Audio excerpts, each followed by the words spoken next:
love this from the morning time. Folks were getting all in, and I noticed that people were heavily engaged in the workshops. Maybe I'll just hear from maybe one or two, but we're going to jump quickly. You know, anyone want to just share anything about their workshop that they learned was inspiring or touching? Something very brief. Anyone? If I see a hand, please. Thank you.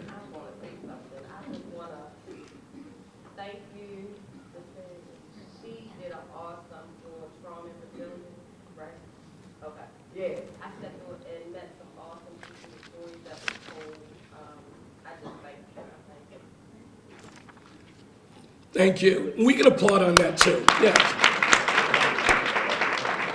One more. We'll just take one more before we jump in, please. I just want to say thank the Lord for being here. I never had to go through nothing like this, but thank y'all very much for giving me a little education, and thank you. Great. Thank you for being here as well. Thank you. Please. Mental health and multicultural counseling session, and it's being a clinician of color is the need to have more people of us, people of color, serving our community and understanding that mental health is in the community and people need to be served and have the understanding that people of color can help them too. Thank you. Let's make sure as we're going through this next session, then as we have lunch, and we're going to have another panel discussion this afternoon. We had a great opportunity in those workshops, but also during the panel discussions. Let's listen and learn, and let's make sure that we're going to ask those questions, because what I want to just reiterate, and if you look a few hours later, if we're looking at this room, it is powerful to be part of movement building. Yeah. It is powerful to be part of movement building. And folks, we're on a roll. And the other thing too, sometimes you see the cameras and you see the video. What we're doing is documenting success. We're documenting success because folks throughout this country are going to know that we were here. And we were here. And as last year, we're just continuing to get more and more folks engaged and involved. I'm going to bring up Mona Lisa for the next intro, but I'd be remiss if I didn't just take a second. You know, as Mona Lisa will introduce the mayor. But one of the things that I'm going to say from my just personal view, you'll hear about people with titles, the mayor and others, right? And it's real. You got to bust your hump, you got to campaign, you have to do this. But isn't it cool that you have a mayor that knows how to play in the C-suites, but also plays on the street? The suite to the street. This is what this mayor does. The other thing what's also great is when you have a mayor who touches the lives of the folks and the young people and others that you see. So you'll hear stories and there'll be introductions. Most introductions are about your bio, about what you've done and about your education. But a lot of those introductions aren't about core values and character and what you represent. And on a very personal note for me, I love the mayor too because he's a baseball, softball guy. He was a coach. And I would bet if he could, he'd be out there still doing a lot more coaching. But I say this in all honesty, for someone who works with young folks every single day, to have a mayor like Mayor Walsh committed to the best, not just the educational aspect, but for our young folks participating in the 21st century economy for jobs. So if I stole any of your thunder, Mona Lisa, I apologize. But I wanted to make sure that everybody knows it's so great to be in a room with what I will say, and you can debate with me later, because we have 11 cities here, who I actually believe is the best mayor in the United States of America. Mona Lisa, please take it away and introduce our honoree.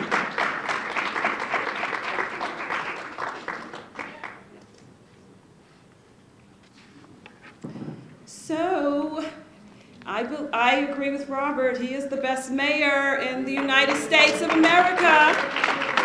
Now, I could be a little prejudiced because I am a Bostonian, but, my experience tells me that this is a person who cares about what we care about. And if I base my perception on that, I have to say that he is the best. You know, we started this work 4 years ago, and I remember going to Joyce Linehan, his policy chief, and I said, you know, I want to do a national, like I said to, I want to do a national conference, and I think it was probably August when I talked to her, and the conference was going to happen in October, and she said, well, let me talk to the mayor, and he said yes. He said yes, and he believed in that vision, and it's 4 years later, and he has not missed a conference. And you have to remember, this is the mayor of Boston. Boston's a very busy city, and he makes time to come to this conference because he believes in what we believe in, right? He believes in just that we need to be able to help save the lives of our children. I'm not going to read his bio because you have it in the program book, and many of you have met him time and time again. But we did put together a short video clip because today we're going to honor him. We're going to present him with the Courage and Conviction Award, and we're going to present him with this award. And we put this video together because it was important for us to share with you how important this award is to us. We don't just give this award to anybody. Y'all know, we don't give it to anybody because it's from our heart. It's from a part of us that's very deep. And so, but we saw it befitting to share it with Mayor Marty Walsh because he is committed to our children. You know, he's committed to them, you know, being the best that they can possibly be. And one of the things that I always hold on to that he says is that, you know, that they just need some help, right? We need to, you know, not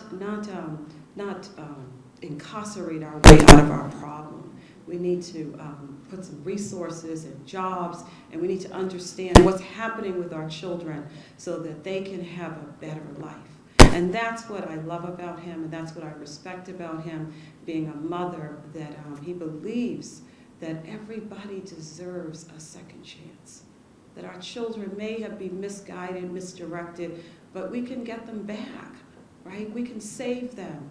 And so I am very pleased to be part of giving him this award. So let's watch this video.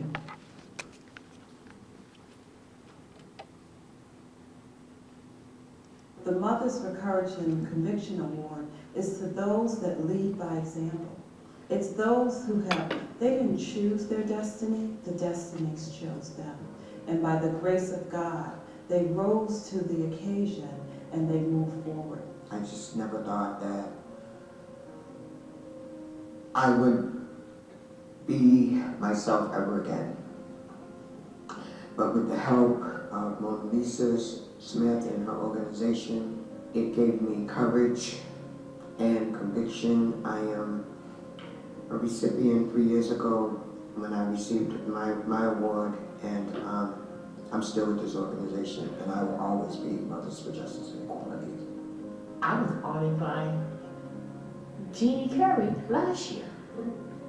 So this year, I was able to give it to another mother who I watched struggle to fight for the death of her son. And that's Carla Sheffield. And I was ever so honored to say I think she deserves an award. This year's honorees share an exceptional commitment to providing the City of Boston and Greater Boston youth with the vision and path toward a bright future. From mediating street violence to supporting families, and from mentoring youth to offering healing, our honorees powerfully display courage, conviction, and excellence every day in our communities. Mayor Martin J. Walsh has been named as one of the recipients of the Mothers for Justice and Equality's Courage and Conviction Award. Mayor Walsh's community work has come after standing firm in the presence of pain or tragedy to become a positive change agent for the Greater Boston neighborhoods he serves. So we thank you for accepting this award on behalf of Mothers for Justice and Equality, all of its members, its board members, its leadership, our youth. We thank you for allowing us to honor you today. So am I wrong? would like to invite Mayor Marty J. Walsh to come up and accept this award, along with the mothers of justice and equality.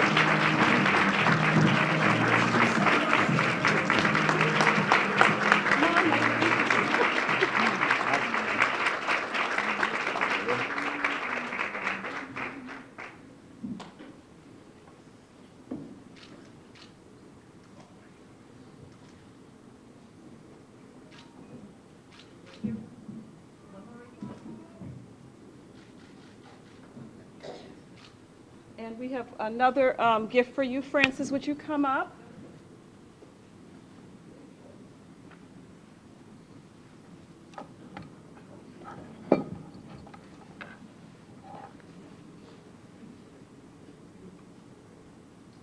Francis would like to present you with this.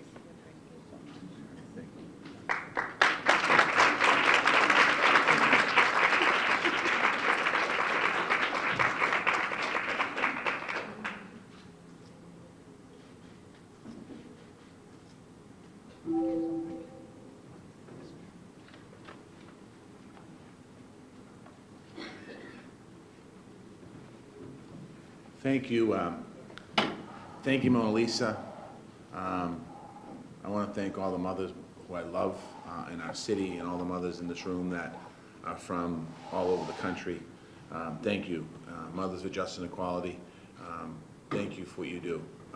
I truly appreciate it from the bottom of my heart, and I'll talk more about it in a minute. I want to welcome everyone in this room, wherever you're from, the cities you're from. I know there's a lot of cities here, and Mona Lisa said already, we won't start naming cities, but thank you all.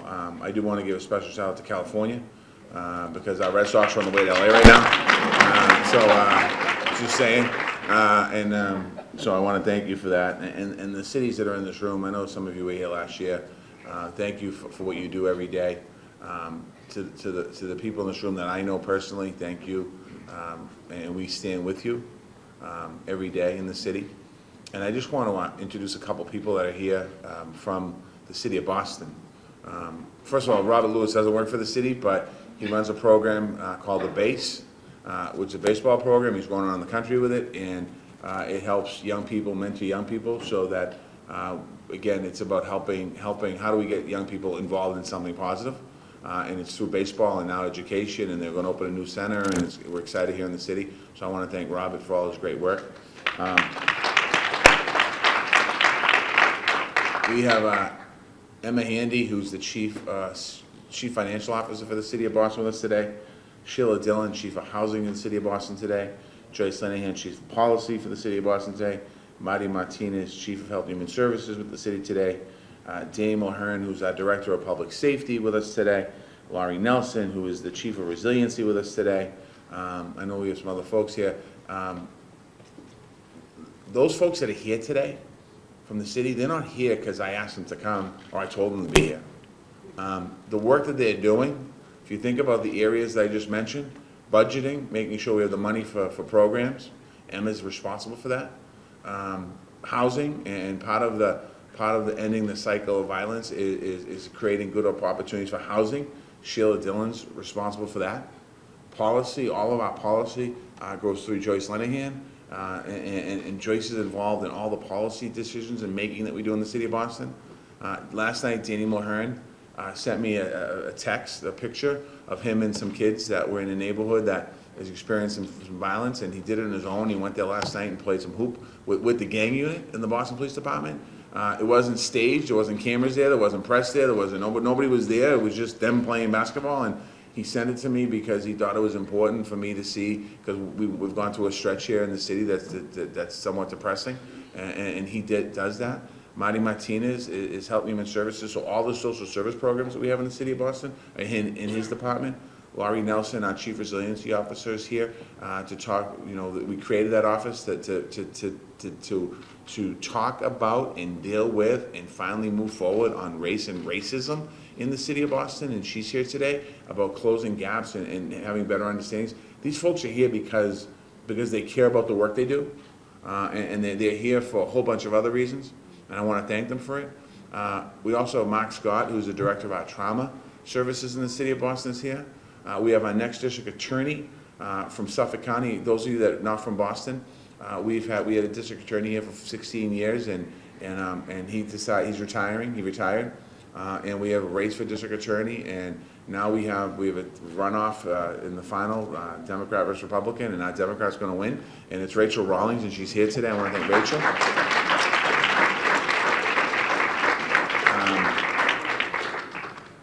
To all the mothers and grandmothers and anyone who lost somebody they love, I want to thank you for inviting me here this morning, and I want to say thank you. This honor is unbelievable, and I want to thank you for it from the bottom of my heart.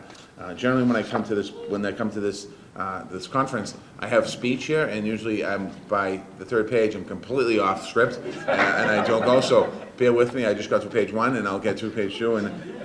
But this organization has done incredible, powerful work in the city of Boston. Really has. And no matter where you are in the city, and I became mayor 5 years ago. I was a state representative prior to that.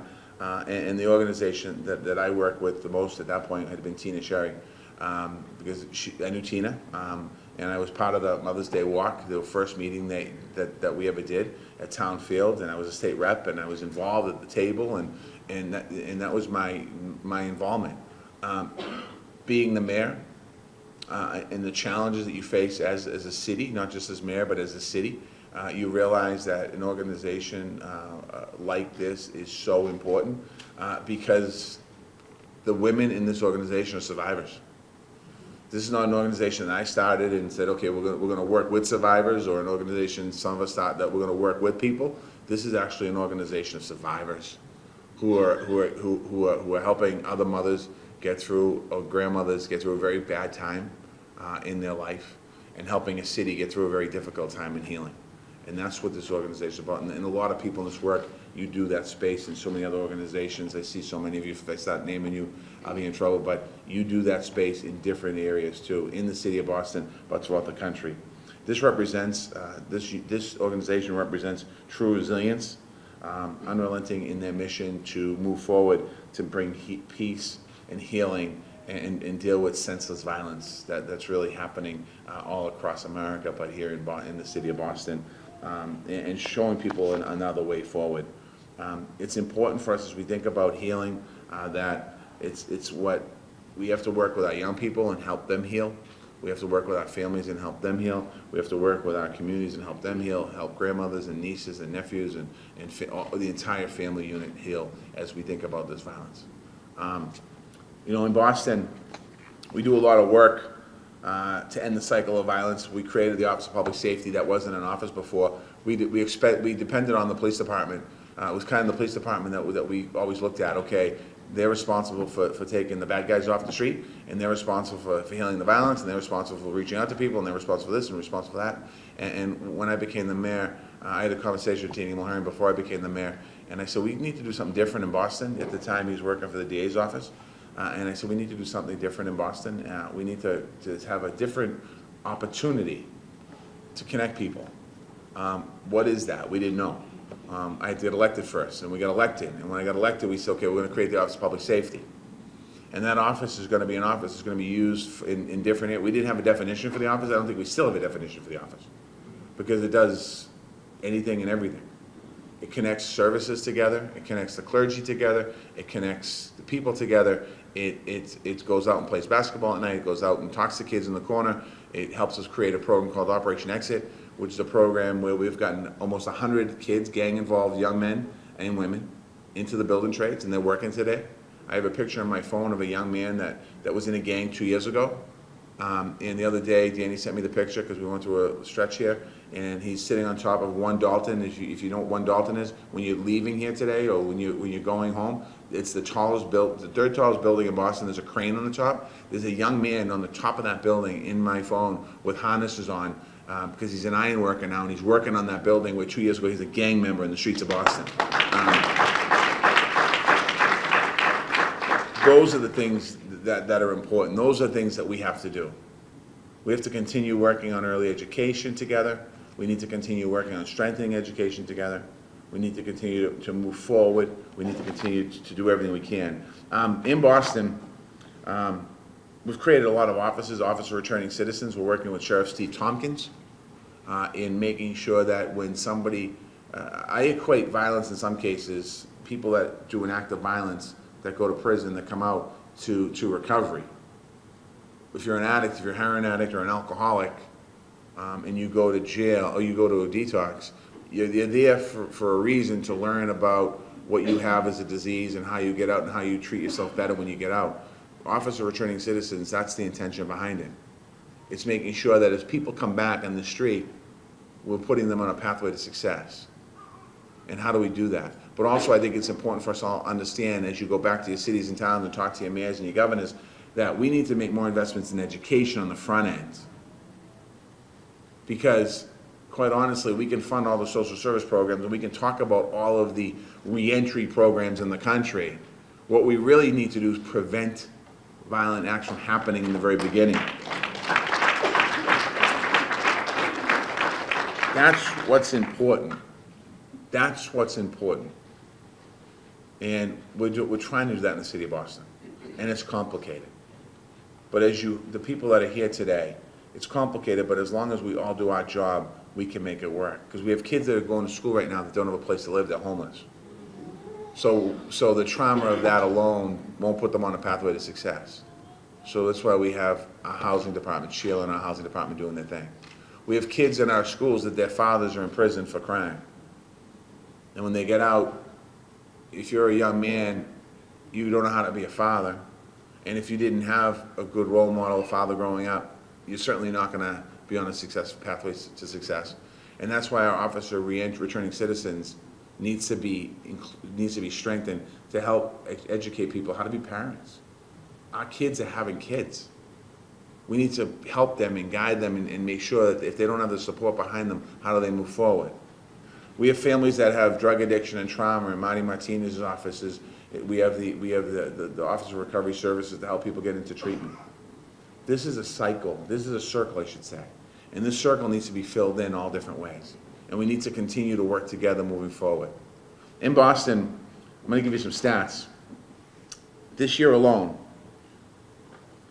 we've taken more than 550 guns off the street. Our shootings are down 25% compared to this time last year. Our Part 1 crimes are way down from this time last year. In the last 5 years, we've had reductions across the board in crime. We appointed a new police commissioner, Chief Commissioner Willie Gross, who's either going to be here or coming, first African-American commissioner in the history of Boston. We created a new bureau in Boston for community service officers. Nora Bastian, superintendent, she'll probably be here in a little while. That's a good story to tell. 3 weeks ago, for 7 straight days, we had 8 homicides. So with all the good things that we think we're doing, or we are doing, not think we're doing, we had 8 homicides in 7 days in Boston. And they're all different. We had a 19-year-old shot. We had a guy working at a gas station who was a family who was getting robbed and got shot. We had a young woman get shot in a car who was sitting in the car as her boyfriend was in the house and somebody walked up and shot her. We had 2 kids shot that were involved in stuff. All of this stuff going on we had in our city. So no matter what we do, we still have those instances. When I talk about crime, when I talk about shootings, you know, when I look as mayor of the city, you know, we've averaged, since I've been mayor, about 50 a year. The lowest was 36 and the highest was 52 last year, I think. But that's 200 families, so a little more than 200 now since my time as mayor. 200 families, 200 mothers that lost their loved one, their child. That's 200 mothers on the other side of the gun who lost their son or daughter, mostly sons, to violence. Some of these folks that are pulling the trigger and they're shooting people, they're not kids, they're 35 years old and 40 years old. And some of them are babies. But all of them are somebody's children. Regardless of what their life is or what they have done or how good or how bad they are, they're somebody's kid. We have to do better. We have to do better. In Boston, after the Parkland shooting, we had the protest here in Boston. We had the march with our young people. And I'm proud of our young people in Boston because the march around the country was based on the Parkland school shooting, the mass shooting in schools, and how do we get guns out of the schools. But what the kids in Boston did on their own was turn the march into a street violent march. Anti-violence. They did it on their own. And they were talking about the guns in our streets that people have too much access to. And how do we get those guns off the street? People ask me all the time, what's the hardest part of my job? The hardest part of my job is when I get a phone call from the commissioner to tell me somebody got killed. Because most times, I know that that family doesn't have the means to bury their child. I know that that young person didn't wake up one day and say, well, I think I want to go out and start trouble, because that wasn't in their plan. That's the hardest part of this job, being mayor of the city of Boston. And it's been happened several times now, where a young person will get killed in Boston, and I will get a picture of me and that young person somewhere. The first time it happened to me was a girl, an innocent young woman, who went into the Jove parade during the Caribbean Festival weekend, Dawn Jaffe, and everyone loved her, and Dawn got shot. She was having a fun day. Two guys shooting each other, bullet ricocheted, hit her in the head, and a few weeks later, actually a week later, I got a text of a selfie that me and Dawn took the year before. Those are the things that we have to continue to work together on and eliminate. The mothers in this room that have personally experienced the loss of a child, I want to thank you for your strength. And the rest of us in this room got to understand, these mothers in the room that lost a child, or a grandma that lost a child, they're not pointing fingers at each other, yelling at each other about what's going to happen. We need to be held accountable, but we need to stop blaming each other. We need to start working together moving forward. We're doing that in Boston. You're doing that in many of your cities that are here today. This conference, this conversation is so important because it's about sharing your experience, your strength, and your hope with us and all of us on how can we improve. There's a whole bunch of other issues that I could talk about today. There's a whole bunch of things that are in the words on a page in front of me, but they're just words on a page. So I just want to say to you, to the mothers that are here and the grandmothers that are here, we're praying for you and we're with you. So people that are here in the conference, for the work you're doing, keep doing it. You might feel like you're alone, but you're not. I guarantee you. Because when we go back to City Hall, all the folks that are here from City Hall, they work on these issues every day and they care in their heart about what happens in our city. And I promise you, when I sit at the U.S. Conference of Mayors table and we talk about gun violence and violence, I promise you I'm bringing these conversations to those mayors as well, because sometimes people don't know what to do.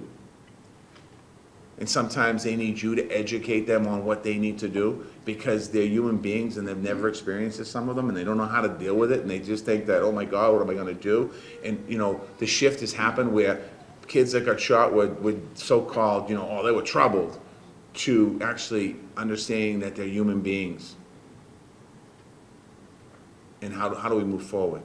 So we're going to continue to push here in the city of Boston with organizations that are in this room today, like Mothers for Justice and Equality, like Lipstick, like the Louis D. Brown Peace Curriculum, like all the other organizations that are here. We're going to continue to move forward and push forward, because we want to make sure that our goal in Boston is to get to 0 homicides. That's our goal. That's our goal.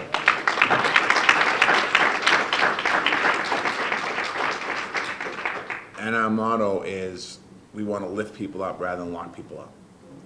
That's our motto in the city of Boston. And it's not okay. It's not okay.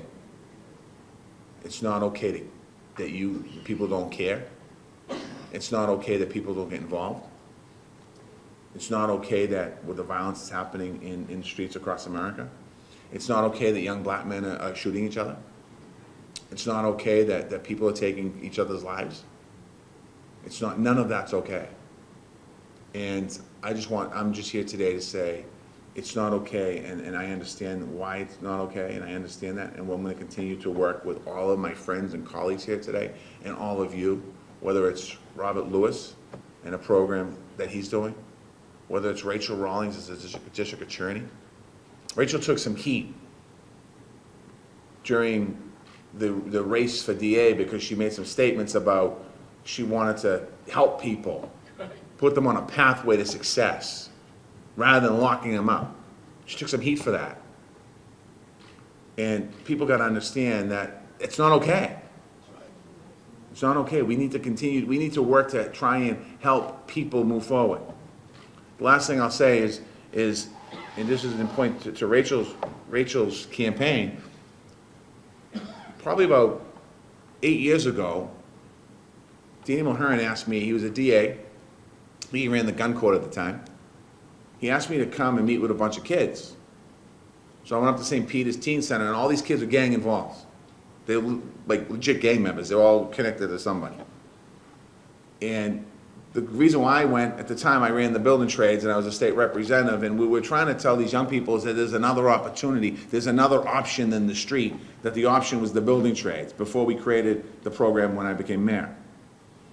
And we sat in a room, we talked about it, and what Danny said to them was that I'm going to lock you up and I'm going to put you in jail for your violence, but I'm opening the door a crack right now for you, allowing you to leave. Meaning that you have an opportunity at this particular moment to turn your life around. It's your call. And I can't remember in that room if those kids that day took that opportunity. But I do know one of those kids in that room isn't on this earth with us anymore. And I remember Danny talking to me about this particular kid that he's not that tough of a kid. He's more of a follower. And he got gunned down on Bowden Street probably about 3 years ago. So it's not okay. And it's okay to think outside the box. And it's okay to think differently. And it's okay to put pressure on elected officials. And it's okay to call out mayors. And it's okay to call out governors. And it's okay to call out city councils. And it's okay to call out district attorneys. And it's okay to work with the police department. Because there are people in the department that care about young people. And I can't speak for other cities, but I can speak for Boston. There are people that care about our city. There's another man here, his name is Dennis Rory, he's standing over by the door. He's with me now in City Hall on the security detail. But I met Dennis when he was a community service officer at C11 in Dorchester. I was a state rep. And Dennis used to run all the community service stuff, him and a couple other officers, and a guy named Paul Johnson who got it started. And we became friends through helping the community. We became friends through the bike rodeo and giving kids opportunities how to ride a bike but build a relationship. We became friends because during Christmas parties, we really get Christmas toys to build relationships, Halloween parties, senior citizen parties. That's how we became friends. It's about relationships.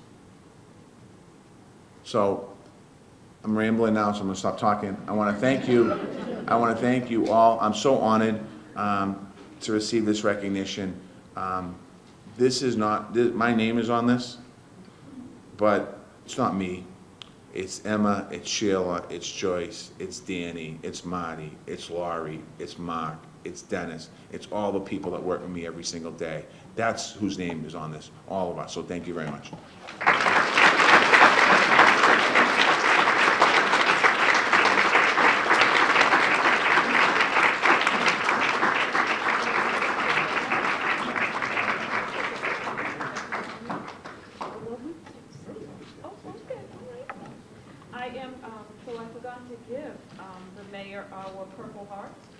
So, you know, the military, they have their Purple Heart because they give it to their soldiers on the front line. But we mothers, we have our Purple Heart because we're on the front line too. The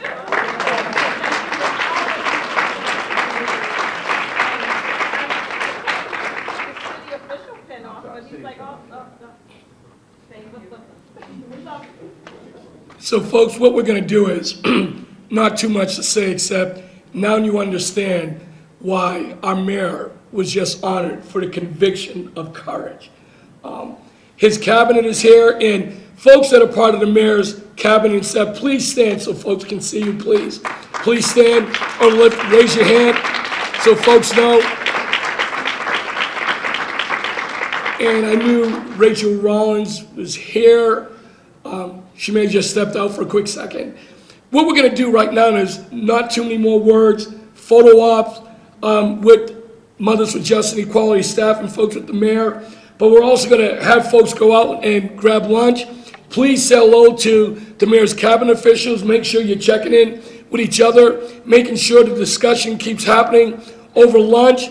And we're gonna get everybody back, even though I know it says we're gonna start at 12:30. We're actually gonna try to get started earlier. So listen, meet with folks, go grab something, nourish the body, nourish the soul, and we'll see you in about 20 minutes. Thank you.